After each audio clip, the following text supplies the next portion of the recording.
বাংলাদেশের মানুষ দীর্ঘ সময় ধরে যে ফেসিবাদের জাতাকলে পিষ্ট ছিল, তার পিছনে সবথেকে বড় শক্তি ছিল এই আওয়ামী লীগ এবং জাতীয় পার্টি।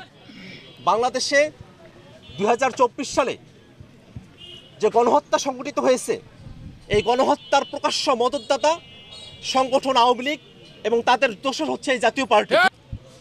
কোনো ফেসিবাদী শক্তি ইনক্লুসিভ ইলেকশনের প্রয়োজনীয় উপাদান হতে পারে না, বরং ফেসিবাদী শক্তি যদি নির্বাচনের না আসতে পারে, তার মধ্য দিয়ে এই গণতন্ত্রের বিজয় সূচিত হয়। দল হিসেবে আওয়ামী লীগের বিচার করতে হবে, অতি দ্রুত আওয়ামী লীগের নিবন্ধন বাতিল ঘোষণা করতে হবে। দল হিসেবে মার্কা নিয়ে এবং এই নাম এবং মতাদর্শ নিয়ে আওয়ামী লীগ বাংলাদেশে আর কোনোভাবেই রাজনীতি করতে পারে না। আওয়ামী লীগ এবং জাতীয় পার্টি যোগ সাজসে বাংলাদেশে পরপর তিনটা দামি নির্বাচন, বাংলাদেশে প্রহসনের নির্বাচন অনুষ্ঠিত হয়েছে। আওয়ামী লীগ এবং জাতীয় পার্টির যোগ সাজসেই বাংলাদেশের মানুষ দীর্ঘ সময় ধরে গণতন্ত্রের আবহ থেকে তারা